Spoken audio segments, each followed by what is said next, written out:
ہاں بیٹی، تم بھی اپنے بھائی کی طرح کچھ بنو گی۔ اس سمے مجھے لگا کہ اگرچہ ہم غریب تھے، مگر ہماری محبت اور ایک دوسرے کے لیے قربانی نے ہمیں سب سے امیر بنا دیا ہے۔ شام ڈھل رہی تھی، سورج کی لالی آسمان پر پھیل رہی تھی، اور ہم سب اسی خوشی میں ڈوبے تھے۔ اب گھر واپس جانے کا فیصلہ کیا۔ گاؤں واپسی کے لیے ہم نے رکشہ لیا۔ رکشہ پرانا تھا، پینٹ اکھڑا ہوا اور سیٹیں پھٹی ہوئی تھیں، مگر یہی گاؤں کا واحد سواری کا ذریعہ تھا۔ اب آگے ڈرائیور کے ساتھ بیٹھے اور میں، ماں اور ماریا پیچھے بیٹھے۔ راستے پر ہم ہنسی خوشی باتیں کرتے رہے۔ ماریا نے کہا، بھائی جب آپ بڑے افیسر بن جائیں گے۔ ماریا ہنستے ہوئے بولی، بھائی مجھے سائیکل دلوا دینا۔ میں نے ہنس کر کہا، سائیکل کیا، میں تو تمہیں اسکوٹی دلواؤں گا۔ ابا نے مڑ کر پیچھے دیکھا اور بولے، پہلے مستقل نوکری کر لو حامد، پھر جو چاہو لے لینا، مگر کہتے ہیں خوشیاں زیادہ دیر تک نہیں رہتی۔ ہمارا رکشہ گاؤں کی طرف بڑھ رہا تھا کہ اچانک سامنے سے ایک تیز رفتار ٹرک آ گیا۔ سڑک تنگ تھی، رکشہ ڈرائیور گھبرا گیا اور رکشہ ایک طرف کرنے کی کوشش کی، لیکن سب کچھ اتنی تیزی سے ہوا کہ کسی کو بھی سنبھلنے کا موقع ہی نہ ملا۔ ایک زوردار دھماکے کی آواز آئی اور رکشہ الٹ گیا۔ گرد و غبار کا بادل اٹھا اور ہر طرف اندھیرا چھا گیا۔ جب ہوش آیا تو میں زمین پر پڑا تھا، جسم میں درد تھا، ہاتھ زخمی اور سر چکرا رہا تھا۔ میں نے ارد گرد دیکھا، رکشہ سڑک کنارے الٹا پڑا تھا اور اس کے پرزے بکھرے ہوئے تھے۔ ہر طرف شور تھا، لوگ جمع ہو رہے تھے، مگر کوئی آگے بڑھ کر مدد نہیں کر رہا تھا۔ میں نے سب سے پہلے ماں اور ماریا کو ڈھونڈا۔ ماں زمین پر بیٹھی تھی، ہاتھوں پر خون لگا ہوا تھا، سر سے بھی خون بہہ رہا تھا، اور وہ ابا کو پکار رہی تھیں، اکرم اکرم۔ ان کی آواز میں ایسا درد تھا جو دل کو چیر رہا تھا۔ ماریا قریب ہی بے ہوش پڑی تھی، اس کے چہرے پر چوٹ کے نشان تھے اور ہاتھ سے خون بہہ رہا تھا۔ میں گھبرا گیا، ماں کو سنبھالا اور ماریا کو ہوش دلانے کی کوشش کی، لیکن پھر میری نظر ابا پر پڑی۔ وہ سڑک پر پڑے تھے، بالکل بے جان، چہرہ سکون میں تھا، مگر سر اور سینے سے خون بہہ رہا تھا۔ میں بھاگ کر ان کے پاس گیا۔ ابا آنکھیں کھولیں، میں چلایا۔ میں نے ان کا چہرہ چھوا، بازو ہلایا، مگر کوئی جنبش نہیں تھی۔ ان کی سانس رک چکی تھی۔ میری دنیا ایک پل میں اجڑ گئی۔ وہ باپ جس نے ساری زندگی میرے لیے قربانی دی، آج میرے سامنے ایک لاش کی صورت میں پڑے تھے۔ میں چیختا رہا، کوئی ہے، کوئی ایمبولینس بلاؤ، مگر ارد گرد کھڑے لوگ بس تماشا دیکھ رہے تھے۔ کچھ آپس میں سرگوشی کر رہے تھے، کچھ موبائل سے ویڈیو بنا رہے تھے۔ میں غصے، دکھ اور بے بسی میں ڈوبا، کچھ نہ کر سکا۔ ماں لڑکھڑاتی ہوئی ابا کے پاس آئیں اور ان کے پاس بیٹھ کر رونے لگی۔ اکرم تم ہمیں چھوڑ کر کہاں چلے گئے؟ ان کی چیخیں میرے کانوں میں گونج رہی تھی۔ ماریا کو ہوش آیا تو اس نے بھی ابا کو دیکھ کر رونا شروع کر دیا۔ میں ہمت ہار کر سڑک پر بیٹھ گیا۔ میرے ہاتھ میں اب بھی وہی ڈگری تھی جسے ابا نے چند گھنٹے پہلے فخر سے دیکھا تھا، مگر اب وہی ڈگری مجھے بوجھ لگ رہی تھی۔ میں نے سوچا تھا یہ ڈگری ہمارے گھر کی غربت دور کرے گی، مگر اب سب کچھ بے معنی لگ رہا تھا۔ کچھ دیر بعد ایک راہگیر نے پولیس اور ایمبولینس کو بلایا۔ پولیس آئی، ایمبولینس بھی آ گئی، مگر تب تک بہت دیر ہو چکی تھی۔ ابا کو مردہ قرار دے دیا گیا۔ ماں اور ماریا کو ہاسپٹل لے جایا گیا۔ ماں کے سر پر گہری چوٹ تھی اور ماریا کے ہاتھ پاؤں پر زخم آئے تھے۔ میں خود پر قابو نہیں پا رہا تھا۔ بار بار دماغ میں یہی سوال گونج رہا تھا، یہ سب کیوں ہوا؟ ہماری خوشیاں یوں کیسے چھن گئیں؟ ہاسپٹل میں ماں اور ماریا کے علاج کے دوران بیٹھا انتظار کرتا رہا۔ ماں کو ٹانکے لگے اور ماریا کو بھی علاج کے بعد چھٹی مل گئی، مگر میرے دل میں گہرا خلا پیدا ہو گیا۔ ابا کی غیر موجودگی ہر لمحہ مجھے کاٹنے لگی۔ میں سوچتا رہا اب کیا کروں گا؟ وہ خواب جو میں نے اپنے ابا کے ساتھ دیکھے تھے ادھورے رہ گئے۔ اسی رات ماں اور ماریا کے علاج کے بعد میں نے ابا کی لاش ہاسپٹل سے لے جانے کا انتظام کیا۔ پولیس کی کارروائی مکمل ہونے میں وقت لگا۔ رات گہری ہو چکی تھی، ہر طرف خاموشی تھی۔ آخر کار ایک ایمبولینس کا انتظام ہوا جس میں ابا کی میت رکھی گئی۔ میں، میری ماں اور ماریا سب خاموش بیٹھے تھے۔ ایمبولینس کی ہلکی آواز اور رات کے سناٹے نے دل کو مزید بوجھل کر دیا تھا۔ راستے میں ماں خاموش تھی، مگر آنکھوں سے آنسو بہہ رہے تھے۔ ماریا میرا کندھا پکڑے روتی جا رہی تھی۔ میرے پاس کہنے کو کچھ نہیں تھا، دماغ میں بس ایک ہی سوال تھا، یہ سب کیوں ہوا؟ صبح سویرے جب سورج کی پہلی کرن نکلی تو ہم گاؤں کے اپنے چھوٹے سے گھر پہنچے۔ وہی گھر جو چند گھنٹے پہلے خوشیوں سے بھرا تھا اب ویران لگ رہا تھا۔ ابا کی میت صحن میں رکھی گئی، ماں پھر سے رو پڑی اور ماریا بھی ان کے ساتھ لپٹ کر رونے لگی۔ گاؤں کے لوگ جمع ہونا شروع ہو گئے، کچھ پڑوسی، کچھ رشتہ دار، کچھ وہ جو ابا کو بس جانتے تھے۔ پورے گاؤں کا ماحول بوجھل ہو گیا۔ کچھ لوگ خاموش کھڑے تھے، کچھ آہستہ آہستہ باتیں کر رہے تھے۔ ہمارے ایک بزرگ پڑوسی چاچا نذیر میں پاس آئے ان کی آنکھیں بھیگ چکی تھیں۔ انہوں نے کندھے پر ہاتھ رکھا اور دھیرے سے کہا، بیٹا حامد، کیسا وقت آ گیا تمہارے گھر پر؟ آج تم نے پڑھائی مکمل کی اور ابا دنیا سے رخصت ہو گیا۔ اللہ تعالیٰ کسی کو ایسی گھڑی نہ دکھائے۔ ان کے الفاظ سن کر میری آنکھیں بھر آئیں۔ کچھ کہنے کے قابل نہ تھا، بس سر جھکائے سنتا رہا۔ ہر لفظ دل کو چیر رہا تھا، مگر ساتھ ہی یہ احساس بھی ہوا کہ اب مجھے ہی مضبوط ہونا ہوگا۔ ماں کی چیخیں تھمنے کا نام نہیں لے رہی تھی۔ اکرم کہاں چھوڑ کر چلے گئے ہمیں؟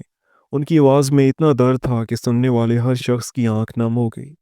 گاؤں کی عورتیں ماں کو دلاسا دینے لگی، کوئی کندھے پر ہاتھ رکھتی، کوئی پانی پلاتی، مگر ماں کا غم اتنا گہرا تھا کہ کوئی تسلی کام نہ آئی۔ ماریا بار بار بے ہوش ہو رہی تھی۔ میں نے اسے سنبھالنے کی کوشش کی، مگر میں خود بھی اندر سے ٹوٹ چکا تھا۔ پھر بھی مجھے ہمت کرنی پڑی، کیونکہ اب گھر کا سہارا صرف میں ہی تھا۔ جب تدفین کا وقت آیا تو ایسے لگا جیسے سینے پر پہاڑ رکھ دیا گیا ہو۔ ابا کے جسم کو سفید کفن میں لپیٹا گیا۔ گاؤں کے کچھ لوگ جنازے میں ساتھ دینے کو تیار ہوئے۔ میں نے اپنے ابا کو کندھے پر اٹھایا۔ وہ لمحہ میرے لیے ناقابل برداشت تھا۔ میرے کندھوں پر وہ شخص تھا جس نے بچپن میں مجھے اپنے کندھوں پر اٹھایا تھا۔ ہر قدم کے ساتھ آنکھوں سے آنسو بہہ رہے تھے۔ میں بار بار ان کا چہرہ دیکھتا اور سوچتا، شاید یہ سب خواب ہے اور ابھی آنکھ کھلے گی، مگر یہ سب حقیقت تھی، اور حقیقت سے بڑا دکھ کوئی نہیں ہوتا۔ ماں لڑکھڑاتی ہوئی پیچھے آ رہی تھی۔ ان کی چیخیں میرے کانوں میں گونج رہی تھیں۔ بیٹا کہاں لے جا رہے ہو اپنے ابا کو؟ مت لے جاؤ۔ نہیں حامد۔ ان کی آواز میں وہ درد تھا جو ہر عورت محسوس کرتی ہے جب وہ اپنا جیون ساتھی کھو دیتی ہے۔ ماریا ماں کو سہارا دے رہی تھی، مگر وہ خود بھی ٹوٹ چکی تھی۔ وہ بار بار ابا کا نام لے رہی تھی۔ ہمارے ساتھ آئے گاؤں والے بھی آنسو بہا رہے تھے۔ یہ منظر ایسا تھا کہ کوئی بھی دیکھتا تو رو پڑتا۔ یہ غم صرف ہمارا نہیں تھا، بلکہ ہر بیٹے، ہر بیٹی اور ہر عورت کا تھا جس نے کبھی اپنا پیارا یوں کھویا ہو۔ قبرستان گاؤں سے کچھ فاصلے پر تھا۔ وہاں کا ماحول اور بھی بوجھل تھا۔ دریا کے کنارے ہلکی ہلکی ہوا چل رہی تھی، مگر ہر طرف خاموشی تھی۔ ابا کے جسم کو قبر کے پاس لٹایا گیا۔ میرے ہاتھ کانپ رہے تھے جب میں نے مٹی ڈالی۔ میرے ابا کی ساری یادیں، ان کے خواب، ان کی محنت، سب جیسے اس مٹی کے نیچے دب رہے تھے۔ میں خاموش کھڑا تھا، مگر اندر ایک طوفان برپا تھا۔ میری آنکھوں میں آنسو جاری تھے، مگر میں نے انہیں پونچھ ڈالا۔ مجھے ماں اور ماریہ کے لیے مضبوط رہنا تھا۔ تدفین کے بعد جب ہم گھر واپس پہنچے تو وہ گھر سنسان لگ رہا تھا۔ ہر کونے میں ابا کی کمی محسوس ہو رہی تھی۔ ماں کئی دن تک کھانا نہ کھاتی، ذہن میں پرانی چارپائی پر بیٹھی ابا کی پرانی جوتیوں کو دیکھتی رہتی۔ ماریا اپنے کمرے میں بند رہتی، اور جب بھی میں اسے دیکھتا اس کی آنکھیں سرخ ہوتی۔ میں خود بھی ٹوٹ چکا تھا، مگر بہن کو کیا تسلی دیتا سمجھ نہیں آتا۔ مجھے معلوم تھا اب سارا بوجھ میرے کندھوں پر ہے۔ ابا کے جانے کے بعد ماں کی دیکھ بھال، ماریا کی پڑھائی مکمل کروانا، اس کی شادی کرنا اور گھر کا خرچ سب میرے ذمہ تھا۔ کہتے ہیں وقت کے ساتھ ہر دکھ ہلکا ہو جاتا ہے۔ ہمارا دکھ بھی وقت کے ساتھ کم ہونا شروع ہوا، کیونکہ زندگی آگے بڑھنے کا نام ہے۔ مگر وہ ابتدائی دن میرے لیے سب سے مشکل تھے۔ ہر رات میں ابا کو یاد کرتا، ان کی ہنسی، ان کی باتیں، ان کے خواب بار بار آنکھوں کے سامنے آتے۔ میں سوچتا کہ کاش میں نے پڑھائی کے ساتھ ساتھ پہلے ہی کوئی نوکری شروع کر دی ہوتی، تو شاید ابا آج میرے ساتھ ہوتے۔ لیکن اب یہ سب سوچنا فضول تھا۔ چند دن بعد میں نے خود کو سنبھالا، اپنی ڈگری کو احتیاط سے رکھا اور فیصلہ کیا کہ اب مجھے نوکری ڈھونڈنی ہوگی۔ مجھے یقین تھا میری ڈگری مجھے کہیں نہ کہیں روزگار ضرور دلوائے گی۔ میں نے سوچا اب غربت کا خاتمہ ہوگا اور میں ماں اور ماریا کو وہ زندگی دوں گا جس کا خواب ابا نے دیکھا تھا۔ میں گاؤں سے نکل کر قریبی شہر آ گیا اور نوکری کی تلاش شروع کر دی۔ شہر گاؤں سے بالکل مختلف تھا۔ جہاں گاؤں میں سب ایک دوسرے کو جانتے تھے، شہر میں لوگ اجنبی تھے۔ سڑکوں پر بھیڑ تھی، گاڑیوں کا شور اور اونچی عمارتیں سب مجھے اجنبی لگیں۔ میں صبح سویرے بس پکڑتا اور شہر کے دفتروں، فیکٹریوں اور کمپنیوں میں چکر لگاتا۔ ہاتھ میں ڈگری تھی اور دل میں امید کہ کہیں نہ کہیں مجھے موقع ضرور ملے گا، مگر ہر جگہ مایوسی ہی ملی۔ پہلے دن میں ایک بڑی کمپنی کے دفتر گیا۔ مینیجر نے ڈگری دے کر کہا، تمہارے پاس تجربہ نہیں ہے حامد، ہمیں ایسے لوگ چاہیے جنہیں پہلے سے کام آتا ہو۔ میں نے سمجھانے کی کوشش کی، سر میں نے 4 سال محنت سے پڑھائی کی ہے، مجھے ایک موقع دیں، میں سیکھ لوں گا۔ مگر اس نے سر ہلا کر انکار کر دیا۔ میں نے ہار نہ مانی۔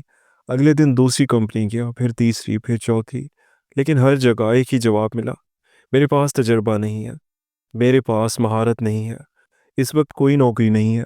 درجنوں کمپنیاں مجھے ایک کے بعد ایک مسترد کر دی گئیں۔ کچھ میری ڈگری کو دیکھ کر منہ بنا لیتے جیسے یہ کاغذ بیکار ہو، کچھ تو مجھے دیکھتے بھی نہیں تھے اور کاغذ واپس کر دیتے۔